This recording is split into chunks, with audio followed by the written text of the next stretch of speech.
तुम इसमें आग लगाओ। हाँ ये ठीक रहेगा। मम्मी के पास जाकर जब ये रॉकेट फटेगा तो मम्मी डर जाएगी और हमें खूब मजा आएगा। अरे मम्मी वहाँ खाना गैस पर बना रही है। अगर तुम दोनों ने ये रॉकेट मम्मी के पास छोड़ा तो घर में आग लग जाएगा। चुप कर तू। जब देखो तब पे पे पे पे पे करती रहती है। हम तो रॉकेट को मम्मी के पास ही फोड़ेंगे। चल बाबू आग लगा इस रॉकेट में। मैं इसको मम्मी की तरफ करके पकड़ा हुआ हूँ। अच्छे से पकड़े रहना, मैं आग लगा रहा हूँ। देखो मैं बोल रही हूँ, तुम दोनों बहुत गलत कर रहे हो। मैं पापा को बता दूंगी। चुप कर, नहीं तो ये रॉकेट तेरे पास ही फोड़ दूंगा। अरे उसे छोड़ बाबू, तू बस इस रॉकेट में आग लगा। अगर घर में आग लगाना तो तुम दोनों बहुत पिटोगे। अरे तूने मुझे मारा क्यों? तू बहुत ही चिचिया रही है। अब अपना मुंह बंद रखना, नहीं तो फिर से मारूंगा। अरे छोड़ उसे, आकर इसमें आग लगा। हाँ लगाता हूँ आग। जलने लगा, जलने लगा, जलने लगा। देखना बाबू, अब ये उड़ेगा। बाप रे क्या फट गया? अरे दादा, भूकंप आया था क्या यहाँ? चिंकी तुम ठीक तो हो? अरे मम्मी, कोई भूकंप नहीं आया है। चिंटू और बाबू ने रॉकेट फोड़ा है आपके पास। क्या? अरे यहाँ कुछ जलने की महक कहाँ से आ रही है? अरे मम्मी नीचे देखो, उस गैस सिलेंडर में आग लग गई है। क्या? मम्मी लगता है अब हमारे घर में आग लगने वाला है। अरे तो जल्दी पानी लाओ और इस आग को बुझाओ। अरे ये गैस सिलेंडर की आग है, पानी से नहीं बुझेगा। जल्दी घर में से भागो। देखो आग बढ़ता ही जा रहा है। हाँ जल्दी भागो यहाँ से।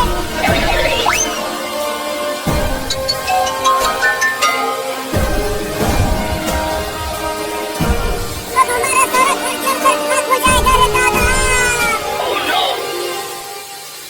देख चिंकिया, हमारे किचन में पूरा आग पकड़ लिया है। ये सब वो चिंटू और बाबू की वजह से हुआ है। वो दोनों ही जिम्मेदार है इसके। अब मैं उन दोनों को छोड़ूंगी नहीं, बहुत पिटाई करूंगी उन दोनों की। अरे मम्मी, हम तो भूल ही गए हैं, चिंटू और बाबू अभी भी घर के अंदर हैं। चिंटुआ, क्या तुम्हें कुछ जलने की महक आ रही है? अरे हाँ बाबू, मुझे भी लग रहा है कहीं पर तो जरूर कुछ जल रहा है। तो चल बाहर चलकर देखते हैं कि क्या जल रहा है। हाँ जल्दी चल।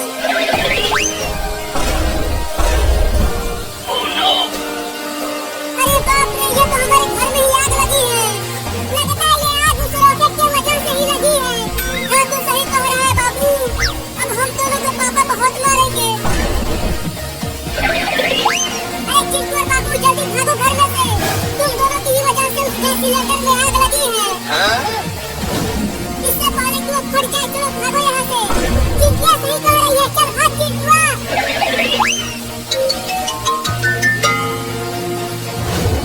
मम्मी तुम दोनों ने ऐसा क्यों किया? मम्मी, हम तो बस आपको थोड़ा सा डरा रहे थे। हमें नहीं पता था कि हमारी इन हरकतों की वजह से आग लग जाएगा। देखो हमारे आधे घर में आग लग गई है और वो आग तेजी से बढ़ता ही जा रहा है। अब तो मेरा पूरा सामान जल जाएगा। अरे दादा, ये मेरे घर में आग कैसे लग गई?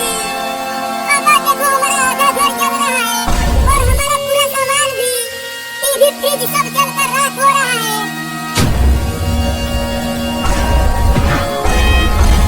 अरे चिंटू के पापा, क्या हो गया आपको? उठो ना, क्या हो गया? लगता है पापा को हमारा घर जलते हुए देखकर सदमा लग गया और ये बेहोश होकर नीचे गिर गए। मम्मी देखो, चिंकी घर में जा रही है। अरे चिंकी रुक, कहाँ जा रही है तू? मम्मी मेरे खिलौने जल जाएंगे, मैं जा रही हूँ उन्हें लाने। पान क्रीम के इस्तेमाल दूध के बाद अगर कोई दूसरे के नाम पर जमीन में रात तोड़े और मुकम्मल तौर पर अपने आप को अपनी बीवी की परेशानी से दूसरे उसके नाम पर होते हैं तो इससे सोचना चाहिए कि वो किस तस्वीर पर अमल कर रहा है। इस पर जो पुरानी सूरत साहबा का साबित है। ये अपने खुद साख्ता बुनियाद और तकाज़े के सूरत पर अमल कर रहा है जिसकी कोई सिंध इस्लाम में नहीं पाई जाए। गया इस्लाम को तज़किरा और खुसूसन रोज़ाना जिसे तज़किरे की तरबियत देता है और वो रहनुमानियत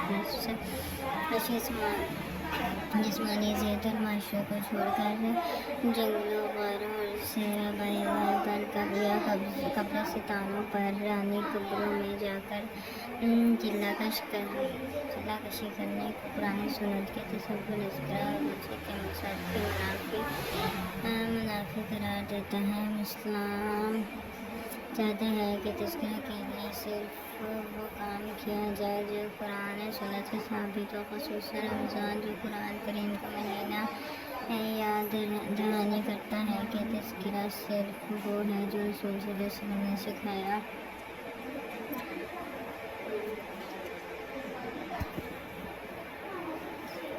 रोज़ा तज़किरा के ज़रिए नेकियों को बढ़ाता और ईमान में इजाफ़ा करता है। लग़वी तौर पर तनकीदा का मफ़हूम बढ़ाना का ही है। इसे बना पर ज़कात वो अमल है जो न सिर्फ माल की बात करे बल्कि इसके पढ़ने में मदद करे। रोज़ा माल ज़कात माल को बढ़ाने से घटाती नहीं बल्कि माल को जो पहले से हलाल ज़रिया है हासिल किया गया था मज़ीद पाक करने के साथ ज़कात अदा करने वाले के माल में बरकत और ज़कात वसूल करने वाले को माशी खुद इंसार की तरफ ले जाने का ज़रिया है।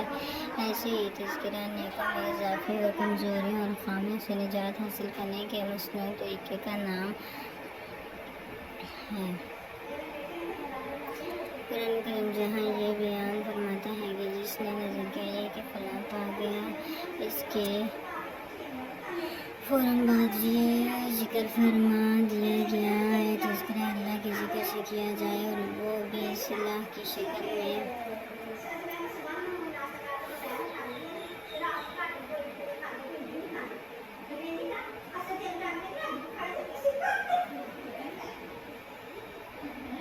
फलां पा गया और जिसने तज़किरा किया कि रब का नाम याद किया हो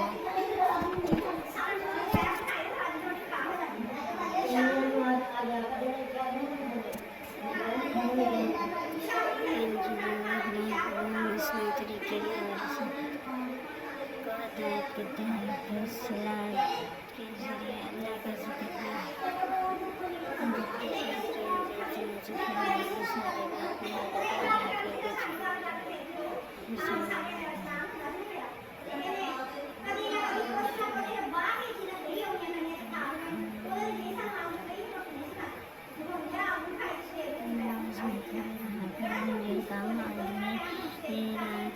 से कुछ कम कर लो या उससे ज़्यादा बढ़ा दो। कुरान को खूब ठहर कर पढ़ो। हम तो तुम पर एक भारी गुनाह नाज़िल करने वाले हैं। दर हकीकत रात का उठना नफ्स पर काबू पाने के लिए बहुत कारगर और कुरान ठीक करने के लिए ज़्यादा मौजूद है। दिन के औकात में तो तुम्हारे लिए बहुत मसरूफियात हैं। अपने रब के नाम का जिक्र किया करो और सबसे कटकर उसी के और हो।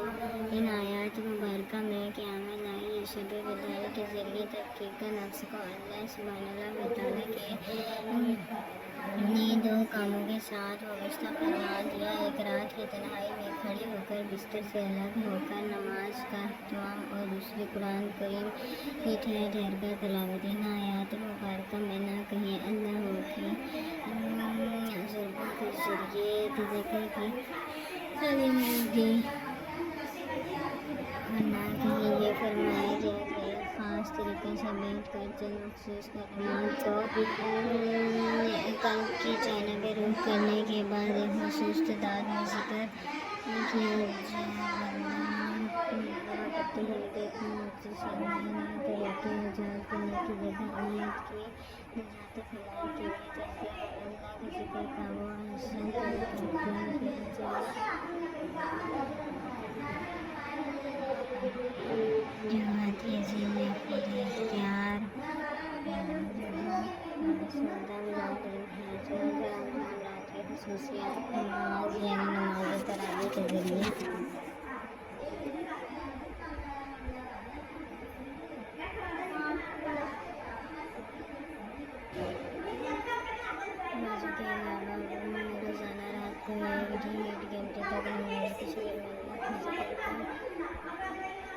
का भरण करता है और इसके बाद कुछ वक्त दान करने के लिए और मुनफरदी नवाफिल के लिए छोड़ देता है ताकि हर फर्द अपने इस्तात के मुताबिक रात की क्रिया इसमें आराम करना चाहिए तो भी कोई दरअसल मज़ीद नवाफिल से अदा कर सकता है। अल्लाह ताला के लिए ये बहुत आसान था कि रमज़ान के सारे रात जागने का हुक्म कुरान करीम में रसूल करीम सल्लल्लाहु अलैहि वसल्लम के अमल की शक्ल में उम्मत को दिया जाता, लेकिन ऐसा नहीं किया गया क्योंकि रमज़ान का मकसद ना आराम का मुकम्मल इनकार है, ना खाने पीने की मुकम्मल बगावत और ना जिनसी तरफ़ात दुनियादारी और कम उम्र ख़त्म नबीयीन ने इन तमाम बातिल सूरत हाल का मखसूस एक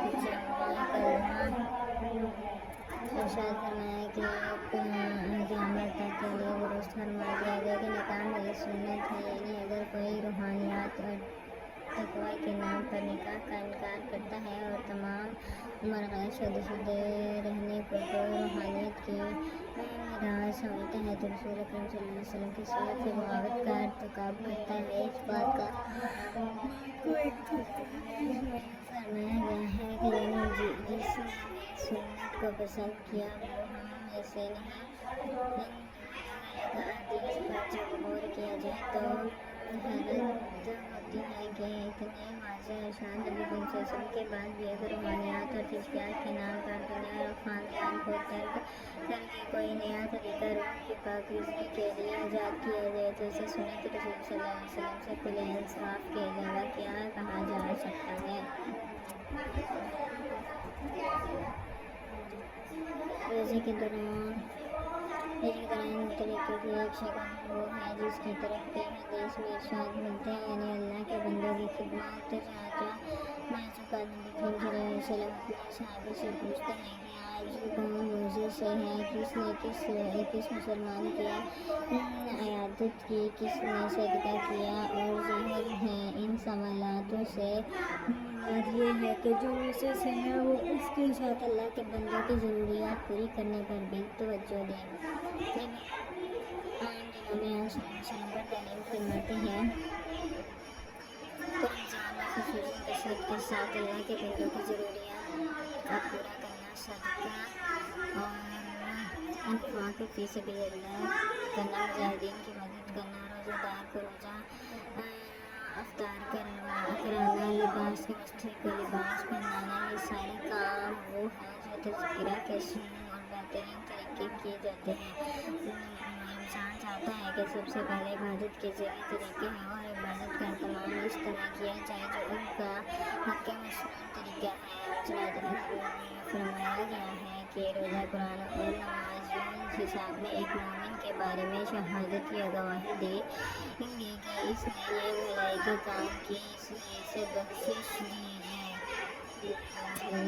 रमज़ान के दौरान सुभान अल्लाह व तआला के ज़िक्र का एक तरीका मान का तज़किरा है तो इस पूरे साल भर के अखराजात के बाद ये जो रकम या माल वो किसी भी शक्ल में हो, ज़कात के इंसाफ़ी यानी 7.5 तोले सोना या इसकी माले से ज़ायद हो, इसमें से 2.5% रकम निकाल कर कुरान करीम के मुकर्रर किए गए निसाब में खर्च करना तज़किरा का एक अहम ज़रिया है। कुरान करीम ने सदका और ज़कात के लिए जो 8 मुसारिफ़ीन सलीब मुकर्रर किए हैं वो जाने पहचाने और यानी फ़कीर, मसाकीन, मुसाफिर, मकरूज़, आलिमीन, ज़कात फ़ी सबिलिल्लाह और मुआज़िन रमज़ान के दौरान इनमें से जिन मददों में भी खर्च किया जाए इसका अजर 60 से 70 गुना बताया जाता है। ये अजर खुद देने वाला बग़ैर मांगे देता है। इसके रहम करम की सिफ़त से क्या बुआद है कि वो 70 गुना की जगह लाखों गुना ज़्यादा अजर भी दे दे, क्योंकि इसके खजाने और इसकी रहमत की कोई वसी नहीं है, कोई हद और सरहद नहीं।